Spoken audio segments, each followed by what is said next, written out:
दोस्तों, मैं ये ऐसी आशा करता हूँ कि आपने ये डिसीजन लिया होगा, आपने निर्णय लिया होगा कि अपने खुद के बिजनेस का वर्जन 2 क्रिएट करने के लिए आप रेडी हो। इस एक थॉट बन गया है कि हम हमारे बिजनेस का वर्जन 2 क्रिएट करेंगे। अभी आगे इस पर्टिकुलर ऑडियो में हम ये देखेंगे कि अगर वर्जन 2 क्रिएट करना है तो किन एलिमेंट्स का, किन फैक्टर्स का हमको विचार करना पड़ेगा। मोटा मोटा दो चीज़ें हैं, दो बेसिक फैक्टर्स हैं जहाँ पर हमें काम करना पड़ेगा, जिसमें हमको बदलाव लाने पड़ेंगे। एक पहला जो है वो एक्सटर्नल एक्सटर्नल फैक्टर या एक्सटर्नली जो दिखता है बिजनेस के बारे में, उसमें हमको कुछ बदलाव करने पड़ेंगे। हो सकता है मेजर, या अगर पॉसिबल नहीं है तो माइनर। अभी एक्सटर्नल में क्या आता है, जैसे आपके बिजनेस को अगर कोई आपका कस्टमर हो, सप्लायर हो या थर्ड पार्टी कोई देख रहा हो, तो जो भी दिखता है बाहर से आपके बिजनेस का, वो एक्सटीरियर फैक्टर्स है, वो एक्सटीरियर एलिमेंट्स है। उसमें क्या आएगा, जैसे आपका अगर शॉप है, ऑफिस है, गोडाउन है, जो भी बिल्डिंग है, वो बाहर से किस तरीके से दिखता है, उसका एक्सटीरियर कैसा है। आपने जो बोर्ड लगाया है आपके नाम का, वो किस प्रकार का है। उस पर जो आपका फॉन्ट है, जो भी आपके शॉप का, आपके बिजनेस का नाम है, वो किस तरीके से लिखा है।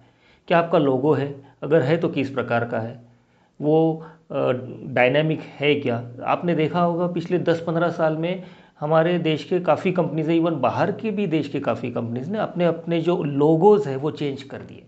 वो एक्सटर्नल फैक्टर है, और ज़्यादा डायनामिक बना दिए। तो लोगो है। उसके बाद में अगर कस्टमर या कोई भी अंदर आता है आपके शॉप के अंदर, आपके प्रीमाइसेस के अंदर, तो उसे दिखता है कि भाई डिस्प्ले कैसा है, रैक कैसे लगा है, आपका काउंटर कैसा है, आप जिस केबिन में बैठे हो या आप जिस कुर्सी टेबल पे बैठे हो, वो किस तरीके से रखा है, रख रखाव कैसा है आपके टोटल शॉप का, आपके टोटल बिजनेस का। ये एक्सटीरियर फैक्टर्स हो गए। फिर और एक उसमें फैक्टर दिखता है कि कस्टमर अंदर आने के बाद हम खुद एज ए ओनर या हमारा टीम मेंबर बात कैसे करता है कस्टमर के साथ, या जो भी गेस्ट आया है उसके साथ, या बिहेव कैसे करता है, ये भी एक्सटीरियर फैक्टर है। तो ये जो है, इसकी आप लिस्ट डाउन कर सकते हो। इनफैक्ट आप जो विजिटिंग कार्ड देते हो गेस्ट को या कस्टमर को या सप्लायर को, वो कैसे डिज़ाइन किया है, वो देने का तरीका आप सही ढंग से दे रहे हो कि नहीं दे रहे हो, स्टेशनरी कैसी है, आपका एनवलप्स कैसा है, आपके लेटर हेड कैसा है, आपका बिल कैसा है। ये सब चीज़ें एक्सटीरियर चीज़ें हैं, वो फटाक से दिख जाती है। कोई भी अगर उसको देखता है तो उसके नज़र में आ जाएगी।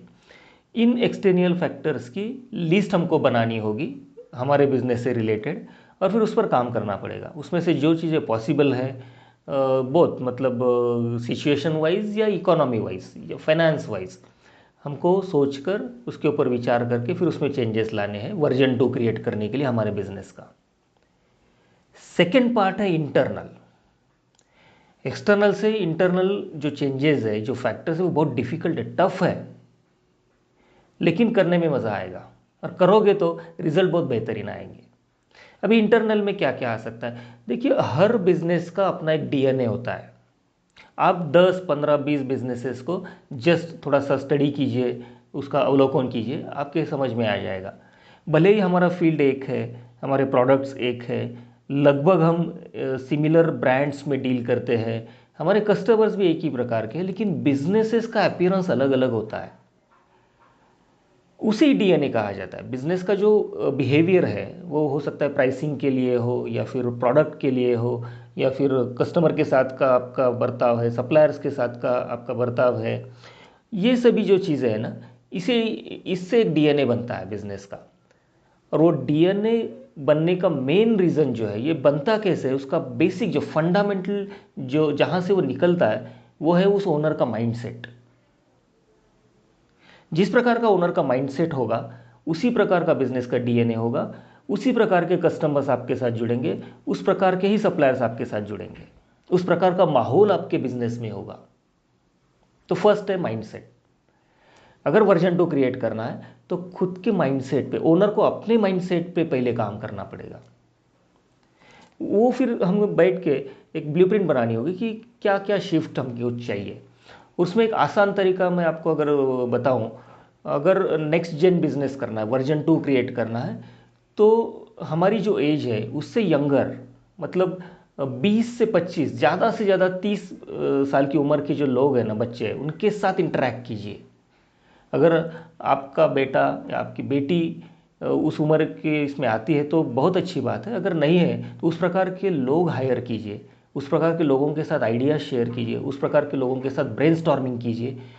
तो वो क्या सोचते हैं, नेक्स्ट जनरेशन क्या सोच रहा है बिजनेस के बारे में, क्या उनका अप्रोच है, उसको देखकर, उसको स्टडी करके अपना माइंडसेट बदलने में आसानी हो जाएगी। ये हो गया माइंडसेट। सेकेंड है स्किल सेट। स्किल सेट पर हमको काम करना पड़ेगा। अभी तक हमने जो स्किल्स एक्वायर किए हैं, हो सकता है काफ़ी दिनों से नए कुछ स्किल्स हमने एक्वायर नहीं किए हैं, वो अभी हो गया ज़रूरी कि उसको एक्वायर करें। अगर वर्जन 2 क्रिएट करना है, नेक्स्ट जनरेशन वाला बिजनेस बनाना है, तो हो सकता है हमको सोशल मार्केटिंग के बारे में ज़्यादा सीखना पड़े, हो सकता है नए नए सॉफ्टवेयर सीखना पड़े, हो सकता है कुछ ऐप आपको बनाना पड़े। ये सभी जो चीज़ें हैं जो बिज़नेस को फास्ट आगे लेकर जाती है, या हमारे बिज़नेस का अपीयरेंस, हमारे बिज़नेस का डीएनए चेंज करती है, ये सब सीखना पड़ेगा। और ये स्किल सेट्स हमको नए सीखने पड़ेंगे, खुद में हमको वो एम्बिड करने पड़ेंगे। फिर तीसरा ऑप्शन है एक्शन सेट्स, कि आज हम जिस प्रकार से डेली आने के बाद काम करते हैं उसको हम स्टडी करेंगे, एज अ ओनर हमने स्टडी करना है, और फिर इसमें क्या बदलाव हमने लाने हैं वो भी हमको इम्प्लीमेंट करना पड़ेगा। खुद के एक्शंस हमको बदलने पड़ेंगे, तभी रिजल्ट्स बदलेंगे। और तीन फैक्टर्स है कि कोशिश हमको ये करना है कि हमारा बिजनेस ये टीम ड्रिवन हो जाए, ना कि owner driven. Single person driven होने के बजाय वो अगर 4, 5, 10, 25, 50 लोग अगर उसको ड्राइव कर रहे हैं, अपना अपना खुद का स्किल, अपना अपना खुद का एक्सपीरियंस, खुद का इंटेलिजेंस लगाकर, तो हमारे बिजनेस की स्पीड और बढ़ जाएगी, रिजल्ट्स बेहतर आएंगे, वर्जन 2 और ज़्यादा जल्दी बन जाएगा। उसके बाद है सिस्टम ड्रिवन। हर जो चीज़ हमारे बिजनेस में होती है उसका माइन्यूट प्रोसेस जो है उसको हमको लिख के रखना है या उसको स्टैंडर्डाइज करना है। वही सिस्टम है ना, कोई भी चीज़ अगर एक प्रकार से करेंगे तो सिस्टम बन जाता है। फिर अगर आपके बिजनेस में नया बंदा भी अगर आ गया तो उसको सीखने में, उसको समझाने में आसानी हो जाएगी, वो एक सिस्टम बन जाता है। और लास्ट फैक्टर है कि बिजनेस में, वर्जन 2 के बिजनेस में टेक्नोलॉजी का इन्वॉल्वमेंट बहुत ज़रूरी है। वो बिज़नेस टेक्नोलॉजी से ड्राइव होना चाहिए। उसके लिए जो भी करना है, उसके लिए हो सकता है वेबसाइट बनानी हो, या सोशल मीडिया के हैंडल्स हमको क्रिएट करने हो, या हो सकता है नए नए सॉफ्टवेयर्स हमको लाने हो, या हो सकता है टीम में इस प्रकार के लोग लाने हो, ताकि बिज़नेस ये ज़्यादा से ज़्यादा बिज़नेस का परसेंट ये टेक्नोलॉजी ड्रिवन हो, टेक्नोलॉजी के साथ चलता हो। इस प्रकार का अगर ये हम चेंजेस करेंगे, एक हो गया एक्सटर्नल, दूसरा हो गया इंटरनल। एक्सटर्नल में जैसे मैंने बताया कि काफ़ी चीज़ें हैं, जो बिल्डिंग है या डिस्प्ले है, स्टेशनरी है, इन पर हमको काम करना है। और इंटरनल में जैसे बताया कि खुद का माइंडसेट, खुद का स्किल सेट्स, खुद के एक्शन सेट्स, उसके बाद टीम ड्रिवन बिजनेस बनाना है, सिस्टम ड्रिवन बिजनेस बनाना है, और टेक्नोलॉजी ड्रिवन बिजनेस बनाना है। ये कॉम्बिनेशन के साथ अगर हम काम करेंगे, इतने फैक्टर्स के ऊपर अगर हम काम करेंगे, तो वर्जन 2 क्रिएट करने में आसानी हो जाएगी। और ज़रूर आने वाले 1 या 2 साल के अंदर टारगेट रखकर आप आपके बिजनेस का वर्जन 2 क्रिएट कर सकते हैं। सो आशा करता हूँ दोस्तों कि आपको ये कॉन्सेप्ट पसंद आया होगा। आप इसको और एक बार चाहिए तो सुन सकते हैं और कमेंट भी कर सकते हैं। With that I am done. Thank you very much. धन्यवाद, शुक्रिया, और लेट्स ग्रो।